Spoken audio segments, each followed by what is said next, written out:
नमस्कार साथियों, स्वागत है आपका एक बार फिर से आपके अपने YouTube चैनल कॉन्सेप्ट लर्नर्स में। साथियों, हम पढ़ रहे हैं शिक्षा मनोविज्ञान के अंतर्गत टीचिंग टॉपिक पे चर्चा कर रहे हैं हम। और आज है क्लास 6 यानी कि 6वीं क्लास है। इससे पहले हमने चर्चा की शिक्षण के चर के बारे में यानी कि वेरिएबल्स ऑफ टीचिंग के बारे में। और आज हम चर्चा करने वाले हैं शिक्षण की क्रियाओं के बारे में, अर्थात ऑपरेशंस ऑफ टीचिंग के बारे में। तो ज़्यादा देर न करते हुए चलिए क्लास को शुरू करते हैं। जैसे कि हमने जाना, शिक्षण तीनों अवस्थाओं की अपनी विशिष्ट क्रियाएं होती हैं। शिक्षण की तीनों अवस्थाओं की अपनी विशिष्ट क्रियाएं होती हैं जिनकी माध्यम से शिक्षक अपना कार्य पूरा करता है। तो तीनों क्रियाएं जो हैं, तीन अवस्थाएं जो हैं, इसकी जो है चर्चा हमने पिछले टॉपिक में की है। उसी के बारे में आज हम डिटेल में बात करने वाले हैं। अगर आपने पिछली क्लास नहीं देखी है, क्लास 5, तो आप उसको ज़रूर देख लीजिएगा, तब आपको ये भी क्लास बहुत अच्छे से समझ में आएगी। वैसे अगर आप पहली बार भी देख रहे हैं इस वीडियो को, तो भी आपको क्लास अच्छे से समझ में आएगी। चलिए बात करते हैं।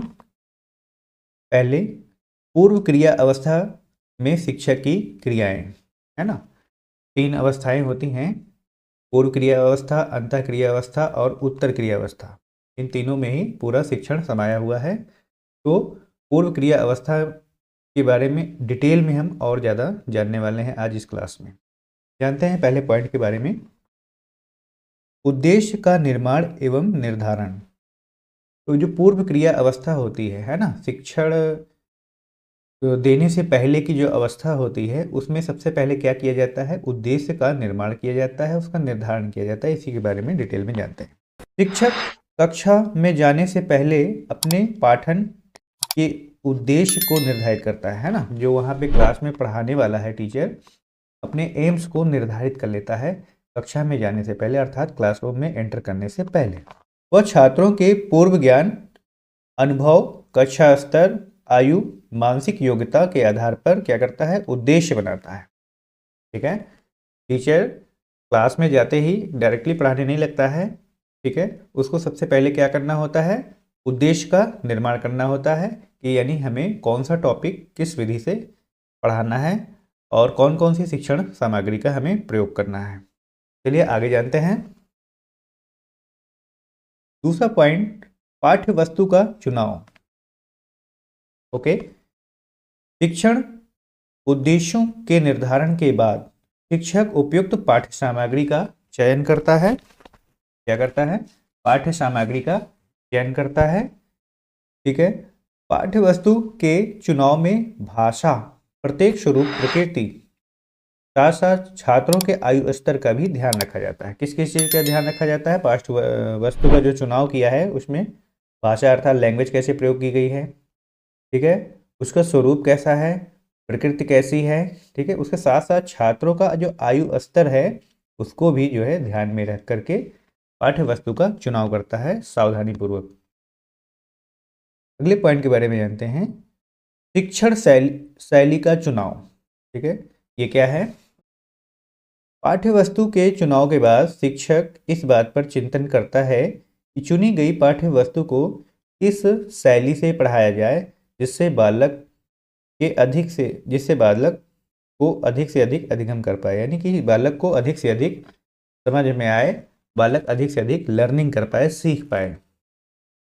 ठीक है। जैसे एक बार शिक्षक क्या करता है, कक्षा में जाने से पहले प्लानिंग कर लिया, उद्देश्य बना लिया, फिर उसके बाद पाठ्य वस्तु का चुनाव कर लिया, और उसके अलावा उसको किस विधि से पढ़ाना है ना, किस शैली से पढ़ाना है, इसका चुनाव भी शिक्षक जो है कक्षा में जाने से पहले ही कर लेगा। तभी जो है बच्चों को अच्छे से समझ में आएगा, बच्चे अच्छे से लर्निंग कर पाएंगे, अधिगम कर पाएंगे। आगे जानते हैं शिक्षण व्यूह रचना। ठीक है। ये क्या है?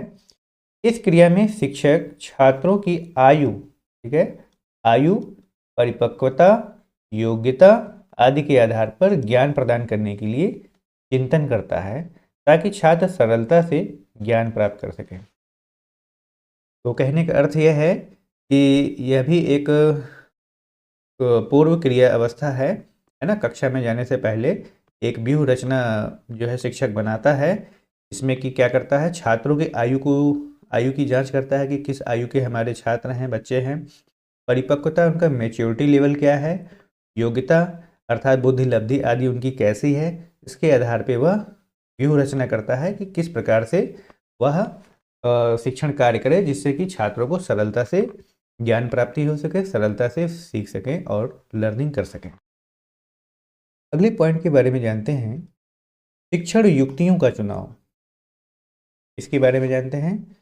इसमें शिक्षक कक्षा में जाने से पहले ही यह तय करता है कि वह कक्षा में कब प्रश्न करेगा, ठीक है, कब प्रश्न करेगा और कौन सी सहायक सामग्री का प्रयोग करेगा, कौन सी सहायक सामग्री का प्रयोग करेगा और कौन सी दृश्य श्रव्य सामग्री का प्रयोग करेगा, और वह मूल्यांकन की कौन सी विधियों का प्रयोग करेगा। देखिए इतनी सारी बातें होती हैं शिक्षण युक्तियों के चुनाव में। क्या करता है शिक्षक, कक्षा में जाने से पहले तय कर लेता है कि वह कक्षा में कब प्रश्न करेगा, कौन सी सहायक सामग्री का प्रयोग करेगा, ठीक है, कौन सी ऑडियो वीडियो है ना डिवाइस का प्रयोग करेगा, और वह कैसे मूल्यांकन पद्धति का प्रयोग करेगा, है ना। यह सब चीज़ें कैसे कब डिसाइड करता है शिक्षक, पहले ही कक्षा में जाने के पहले कर लेता है। उम्मीद करता हूँ आपको वीडियो यहाँ तक समझ में आया है। चलिए आगे बढ़ते हैं। तो नेक्स्ट स्लाइड है हमारी थैंक यू स्लाइड। दोस्तों अगर आपको ये क्लास समझ में आया है तो कृपया इस वीडियो को लाइक शेयर कमेंट करें। अगर आप चैनल पर नए हैं तो चैनल को सब्सक्राइब करके बेल आइकन जरूर प्रेस कर लीजिएगा। साथ ही साथ आप हमारे दूसरे सोशल मीडिया प्लेटफॉर्म से भी जुड़ सकते हैं, फेसबुक से, इंस्टाग्राम आदि प्रोफाइल से, जिसका सभी का लिंक जो है इसी वीडियो के डिस्क्रिप्शन में दिया गया है। और पिछली जो हमारी क्लासेस हुई हैं शिक्षा मनोविज्ञान की, टीचिंग से रिलेटेड, इन सारी वीडियोज़ की लिंक भी जो है इसी डिस्क्रिप्शन बॉक्स में मिल जाएंगी, इसी वीडियो की डिस्क्रिप्शन बॉक्स में दे दी गई है। नेक्स्ट क्लास जो हमारी है वो रहेगी अंतः प्रक्रिया अवस्था में शिक्षक की क्रियाएं, ठीक है।